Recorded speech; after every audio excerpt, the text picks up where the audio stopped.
everybody. Thank you for watching. I am Marshall, and for those who are new, welcome to The Process.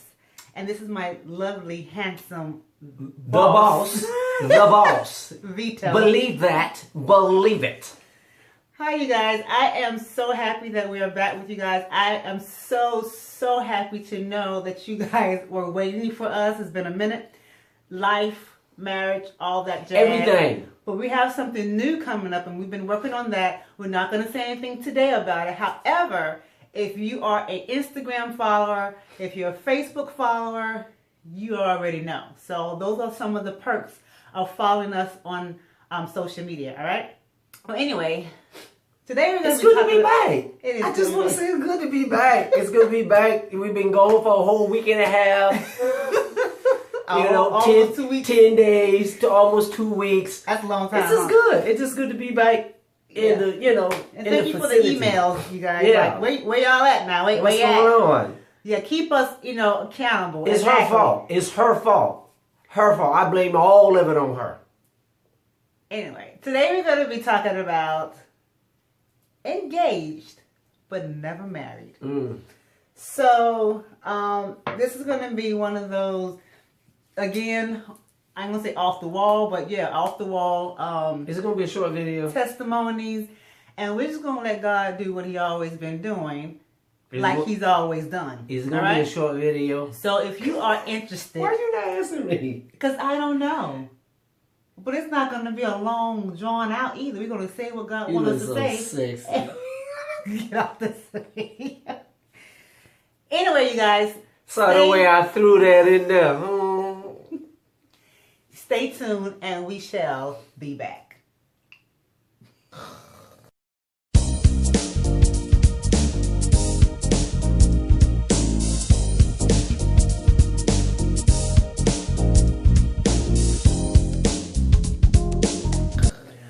All right, you guys, we are back. And first of all, we want to talk about how, how I went through my process in regards to being engaged but never married. How many times? How many times? Tell it. Shame the devil. Tell the truth. Back in the day, we can go ahead and jump to the video. Back in the day, and again, you guys know I'm not good with numbers like this man. He's a numbers man. But it was back in the day. This was before Christ. This is BC. So if you ever hear me say BC, this is before Christ. Religious at best, but no relationship. All right? That was good. I like that. Let's put that there. Yes, with the church Say it one more time every Sunday, all of that. Religious at best, but no relationship. Read, well, yes. So just so you can kind of see the mindset that I was in when all of this took place, and also my husband's going to share his afterwards. But I was in Christ. Exactly. So it's a balance. Anyway, did you know something? Do you know how balanced you and I are?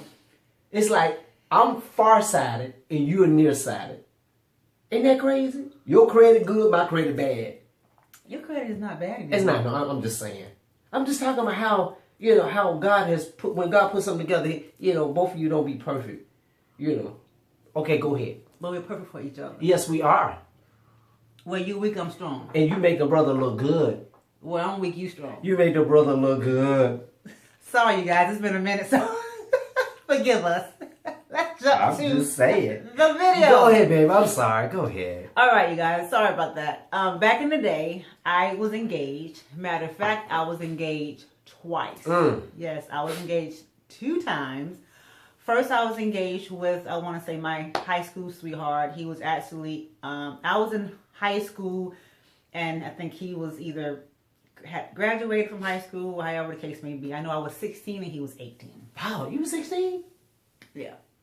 Oh, he wanted to marry you for real. Yeah, but we didn't get engaged then. That's when we started dating. We dated for a long time. Oh, okay. But anyway, after that, we did end up getting engaged. Had the ring, all of that. He was proposed. It a nice ring? It was a nice ring. Really? It was. Was it nicer than that one? Was it nicer than that one? It was nice. Okay. You better answer right now. Was it nicer than that one? Of course not, babe. Okay, there you go. See your point. There you go. Always tell a man what he want to hear. Even if it's not the though truth. it may not be the truth, just tell him. Those of you who going to be getting married, to your husband or what, just tell him what he like to hear sometimes, Even though you know inside you. Pick your battles, ladies. Yeah, pick your battles. Pick them good now. But anyway, we did get engaged, and this was something. This was someone I really thought he was the one. We was already there. We was having children. I mean, why did you think we that? was just there. He was my high school sweetheart. He was pretty much my first love, and didn't have before him, I didn't have a lot of boyfriends. I would say that I had a lot of guy friends, but I didn't have a lot of boyfriends. He was like my first serious boyfriend. So of course, I'm thinking he is the one. He was the one. And come to find out, we end up ending our relationship off of false pretense. And let me tell you why I said that. Because he thought I was sleeping with someone else. And was not the case. I think someone was probably, I don't know, till today, what made him think that. Doesn't matter, but he did. So the relationship kind of went down here from that in regards to trust. There was no real issues in regards to why he didn't trust me. I never cheated on him, but then come to find out he was interested in somebody else. That's what it was. That's what it was. That's exactly what it was. I was going to say that. So that kind of broke my heart. And at that time I was thinking, you know what? It's over with. I'm done. I don't care. Went on with my life. Did you feel rejected? Oh yeah, absolutely. I felt hurt, rejected. Already had self-esteem issues, so insecurity issues. Yeah, and that just kind of added on to the scars. So crying, sleepless nights, losing weight, the whole nine. I'm thinking my life is over. I was young. This was my first love. We were supposed to be getting married. And the most painful was when I had to take the ring back. So taking the ring back, giving it back to the jeweler and letting them know, I'm not going to be able to, get the ring, And that was hard in and of itself. Now, the second, I'm older now. So the second engagement, I was engaged, like you guys already know. For those who have not seen that video, please check that out. I was engaged to a married man. And of course, I did not know he was married at first, and it was one of those crazy, he gave me a ring type of thing. It wasn't any romance. It was in the car, But yet, here it is. I'm thinking this man is my husband, and we're going to start a life together, and then voila. Was I bitter? Yes. Was I hurt? Absolutely. Did I feel rejected? Was there pain? Yes. And was I even mad with God? Now, understand, in the beginning I said, religious at best, but no relationship. Which means I did pray. Even in my sins, I was praying. Even if they were not, it was probably selfish prayers. But I used to pray all the time, even before I developed a real relationship with God. And I even believe, even in those situations, God had my back. Because he protected me, although I didn't have a relationship with him. He protected me. And was I mad with God during these times? Did it kind of shake my faith in regards to who I believe God was and what he did? And if he was so awesome, why is he allowing these things to happen to me? If he's a loving God, how can he allow pain? So all those questions were going through my mind. Again, I didn't have a relationship, so I'm still trying to understand this God thing and trying to figure out why people, why we should be so connected to this spiritual being, and yet life sucks. So this is my mindset at the time. And I even know several people of close associates, sisters in Christ, who their experience was, I think, worse. Because here it is, you have your dress on, and they're walking down the aisle. And get left on the altar. And they're left at the altar. That could be the most embarrassing, mortifying, painful experience that I wouldn't want my enemy to have to experience. Yeah. So I can only imagine the pain that comes with that. You've paid for everything. You have already, spent your last or whatever. This is the one. This is it. And then they don't show up to the wedding. Or where here it is, you're about to get married and you find out this man has actually got another family, another life, just like me. But you're at the altar and they're with their family. So a lot of times these things happen for a reason. And now I'm getting ready to tell you why. It was not meant to be. It was to protect me. It was to protect my now, my future, what God had for me. Sometimes you got to be very careful what you pray for. Because I remember, although I did not really have a relationship with God, I used to remember to always pray, God, let your will be done. I didn't have a full understanding of what that really meant. But, religiously, you have cliches and you just say what you say because you hear other people say it. That's the best type of prayer. Let your will, and it has stuck with me even to today. Yeah. Let your will be done. Not my will, Lord, but thy will be done. And because that's the first prayer that you really learn as a child anyway. So the Lord's Prayer. And Our Father which art in heaven, exactly. hallowed be thy name, thy kingdom come, thy will be done on earth as it is in heaven. Yeah. So that's just your first, even if it's just a vain prayer at the time, that's what you have learned. And you know what? But even if it may be vain to you, God still heard that. Exactly. He heard it. He was like, she may not mean it, but I got that. So that's the one I'm looking for. Careful when you're saying God will be done. Do you really want God will be done? Yes, you do. Yes, you do. You better say it. So those are the reasons I believe God did not allow those marriages to take place in my life, because He was protecting me. There's no telling what would have happened had I married them. I could have been divorced twice. Right. So kids would have been involved, or whatever the case may be, scars, rejection, and all that. And then now I got to get healed over and over and over for the same thing. So I'm saying this, young ladies and men, if you've ever been engaged, but it never got to the point of you saying, I do. Awesome. Thank you, Jesus. I want you to rejoice right now. I want you to dance. I want you to shout. You better get out your car, pull to the side. Better go run down the street. I need you to give yourself a praise report. Clap your hands. Exactly. Do what you gotta do, because God loves you. Is protecting you for God is protecting you. Why? Because He said, I got the best for my baby. And He said, I'm not going to settle. She's not going to settle for less than what He has for you. Eyes have not seen, and ears have not heard.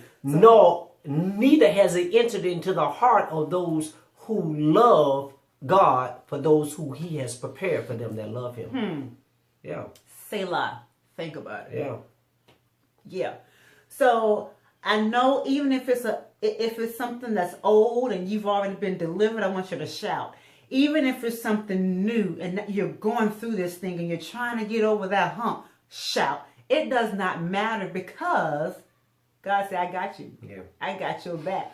So thank God it didn't go through. Yeah. Thank God she said no. Yeah. Thank God he said no. Yeah. Thank God they did not come to the wedding. Thank God that they, whatever. Thank God. Because that means the best is yet to come, boo. And I'm going to go ahead and let my baby tell his side, because his side is always a different side than mine. My side is like jacked up side. We balance each other, baby. Yeah. Mine was jacked up too. But you said twice, and to be honest with you, I was engaged twice. Yeah. Go ahead. And the first one was they waiting. The first one. This is right after I came out of divorce. Okay. And when I say right after, I'm talking about like maybe in 2004. I got divorced in 2003. So a year after. I say a few months after. It wasn't quite a year, but got involved with this young lady who I chose. Hello. And Hello. yeah, and just wanted to marry her. Just believed that that was God, and proposed to her, got the ring and everything. She said yes. She said yes. But what happened after that? In 2004, in the beginning of 2004, this is when I had started, when I, kind of realizing, okay, I'm not married anymore.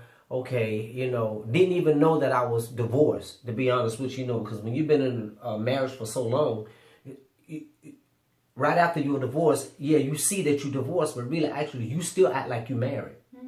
So the healing process has not even taken place yet. Yeah. So I was still operating as if I was married, But at that time, I was going through a major thing in my life, even after divorce, when, my father, he was diagnosed with throat cancer. And my mother, of course, she was diagnosed with breast cancer. She was in remission for like maybe 9, maybe 10 years, something like that. Probably a little bit longer, if I'm not mistaken. But the cancer came back, and it came back aggressive. But at that time, this is between like January, February, I had started seeing this young lady. And I would say a week after I proposed to her, she was diagnosed with breast cancer. And me having to take care of my father, and also had to deal with my mom at the same time. Just coming out of the divorce, maybe about 4 months after the divorce. It was one of them things where I never really got a healing from nothing, but she saw that. She saw that, in me. And because of her being diagnosed with the cancer, she didn't want me to have to go through that. And just trying to talk with her and trying to let her know, hey, I'm here for you, But it's just one of them things where I could not convince her that I was going to be there for her, And she called off the engagement. She didn't want to be married to me. She didn't feel as if, that her and I was meant to be together. And I didn't see it that way, but she did. Okay? But she didn't say it. I just kind of picked it up, And I was like, well, no, man, she don't, what's going on, man? Why is she doing it? Don't she know it? But I was looking at the way that I was feeling and not looking at the way that she was feeling. And, when you're talking about dealing with a diagnosis of cancer, that's very detrimental, especially if you're already insecure at the same time. Now you have to deal with that. Now you got to deal with whether or not this person really want to be with you, because it wind up where, she had to have a mastectomy done. And that right there, she didn't feel attractive. I don't care how many times that I sent her flowers. I don't care how many times I complimented her. I don't care how many times I told her that I'm here for her. It still did not work. So I forced the whole issue. I forced everything what I could. But what I'm saying is that it was never meant to be for her and I to be together. As much as I don't care, brothers, I don't care how much you try to prove your love to someone. You can go beyond. You can show them the world. You can buy them anything that they want. But you trying to convince them that you really love them and that you really want to be their husband. But if God had not put that in their heart, if God has not dealt with them, because whether that person has especially if that woman has a relationship with God, you cannot force that woman to receive you, period. God deals with that woman's heart. He deals with her. He knows exactly her better than you know her.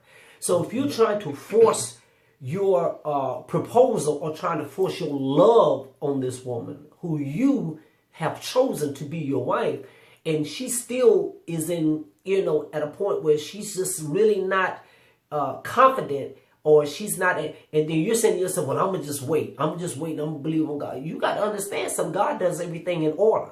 God will deal with her heart way before you even approach her. He has already dealt with her heart, So the second one, let me jump to the second one. Of course, you know the one that I I chose myself again. I dated her for a year, probably a little bit over a year, maybe a year, a couple of months or what. But it got to the point where How you proposed to her, babe? It wasn't romantic, and it was to be honest with you, it was I proposed to her. Okay, now don't judge. Don't judge me. Okay. When I proposed to her, I started to, but up until that point, before I proposed to her, I had already started believing, okay, this just is not God. But I'm going to hang on in here to see. I'm going to continue to, do what I need to do, because eventually she's going to see that I'm sent by God. I'm going to prove to her. I'm going to cut her yard. I'm going to cook for her. I'm going to buy her a washer and a dryer. Cash money. I'm going to make sure her car is washed. I mean, I am operating and he wouldn't like wash my car, but that's a whole nother video. Oh, Go ahead. Seriously, y'all. Go ahead. That's a good one right there. You had to bring that one up, huh? Yeah. Okay, listen. I don't know why you throw that in there. I'm sorry, go ahead. Okay. You did all these things for her. We'll come back to that. Go ahead. Listen, see, then they ask the question, well, why he wouldn't wash your car? We're going to tell you in another video. Go. Okay. So, I did all of these things as acting as a husband, but not being a husband.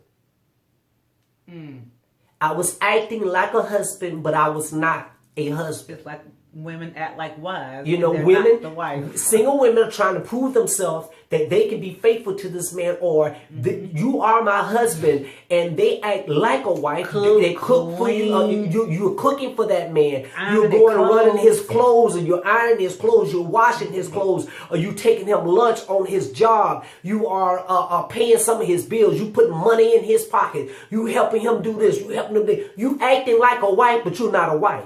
Why buy the cow when you get the milk for free? And he's not, and he don't care.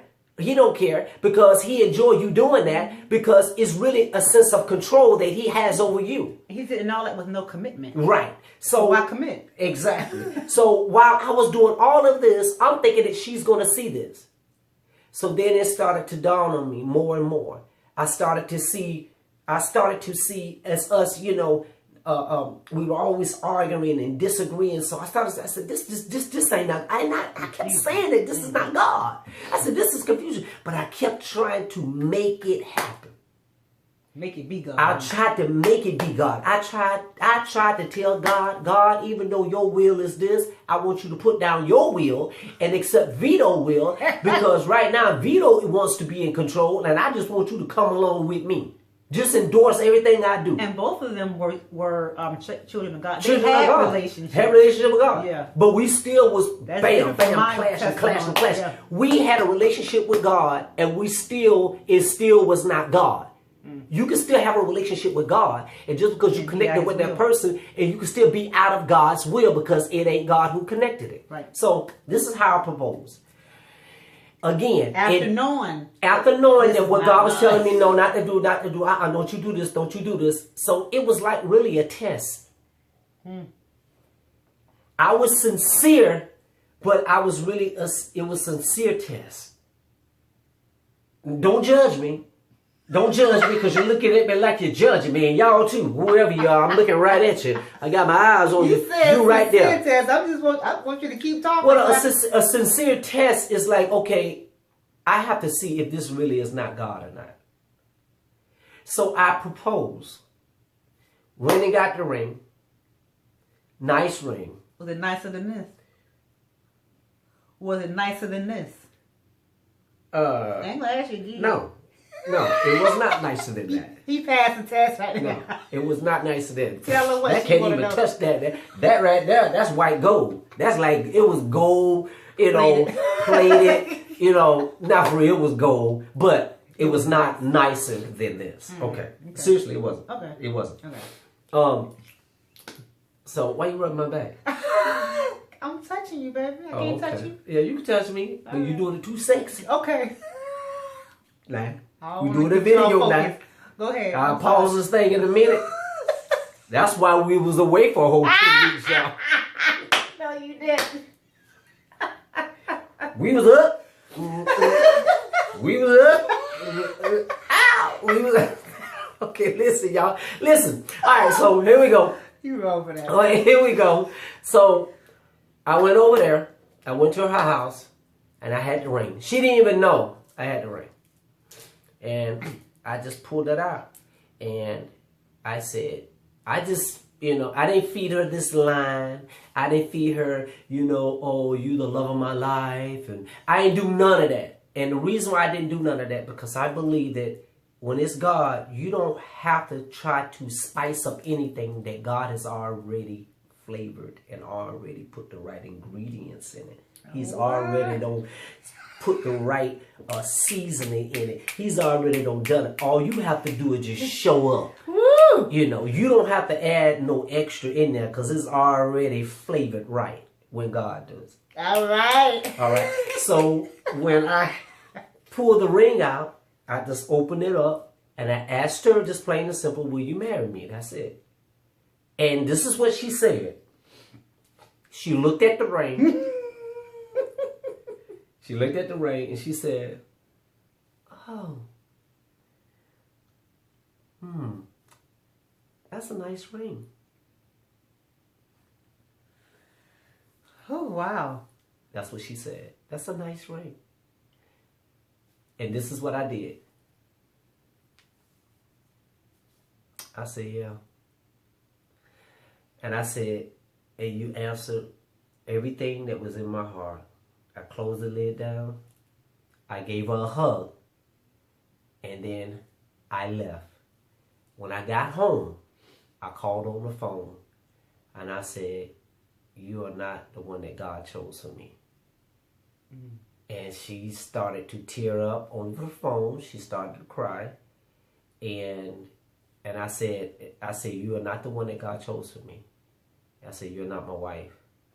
And that's when she was like, well, Vito, I just hope that I'm not making a mistake. Yeah, I remember you saying that. And I said, what do you mean? She said, I'm just hope that I'm not making a mistake, not accepting your proposal. And then at that time, I was saying to myself, like, you got doggone right you making a darn mistake. You know who I am? I'm Vito. What's wrong with you? You see all this? This is me now. This is me. Pride, full of pride, think I got it going on, right? Ain't got nothing going on. Just jacked up. Just, freaking jacked up. I almost cussed, but jacked up. And didn't realize that, no, you wasn't making a mistake. That was God using her. So you wouldn't make a mistake. So and not just me, or her too. It's like God said, no, I love both of you. Mm-hmm. I'm going to protect both of you from making the worst mistake in your life. For both of you getting connected to each other. Out of my will, in your flesh though. So that he can get the glory. That's the whole, whole outcome. Yeah. And that's the way it happened. So you guys. That's the way my situation happened. Right. So just understand, you guys, things happen for a reason. We don't always like it. Yeah, don't get discouraged. We don't always understand it. Yeah. That's God's protection. Yeah. Understand that. When trials and tribulations come, the word tells us to rejoice. It's a part of your process. Yeah. It's a part of it to get you where God ultimately has for you, to get you where God has for you to go. And just understand that our will and his will are totally different. Two different things. Our thoughts and our ways are so different. At the time, we think we got it going on. Yeah. We know exactly what, God's will is for our life. And God says, sweetheart, you so far from it, you have no idea. Right. So when things like that happen, I know it doesn't feel good at the time, but thank God. Yeah. Thank God, because God knows exactly what would have taken place. He knows what you can handle. He knows what you can bear, and he's not going to put anything on you that you cannot handle. So understand that he knew you couldn't handle the situations that would have come had you got involved with the person. Right. If you would have married, what would have came out of that? A whole bunch of Ishmaels Fleshly decisions brings fleshly results, which brings HE double hockey sticks. Say that one more time. Yeah. Fleshly decisions brings fleshly results will equal HE double hockey sticks. All right, you guys. We do love you and we thank you, Lord God. Thank you, Lord God. Yep, see how I be praying? We thank you guys for your awesome attentiveness. Thank you for your accountability to us. And when you don't see us, you're like, excuse me, where you guys at? And you know what? When we take breaks like that, that means God is dealing with you guys.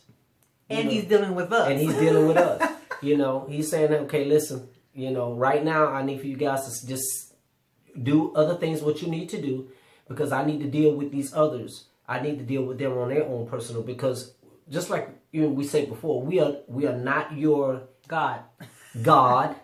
We are not your spiritual leader. We are just two children of God who's just giving you testimonies of what God has done. That can help you. That can help you get to, so. Absolutely. So, so there, again, this is not easy for us either. So sometimes, the enemy will try to come and attack our marriage, our communication, our children, or just life period.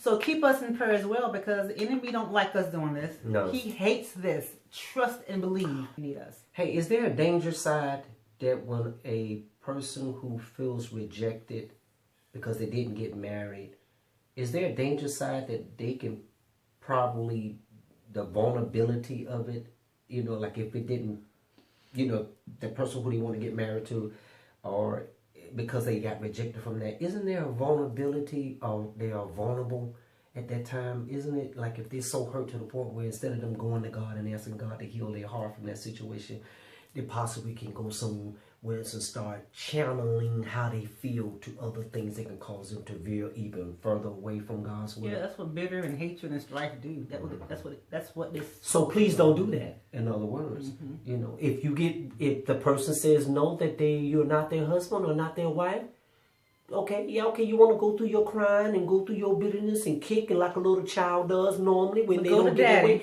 But go to your daddy. And if you go to your daddy, don't go and try to use that as a means, okay, well, if you don't want me, then he wants me then. Or if she don't want me, well, she wants me then. I'm going to them then. No, don't do that. That's when you get into the going from relationship to relationship, trying to fill a void. So now there's a void in you that God needs to fill. Because you're trying to fill it in other places. Like, marriage is not the cure for singleness. No, it isn't.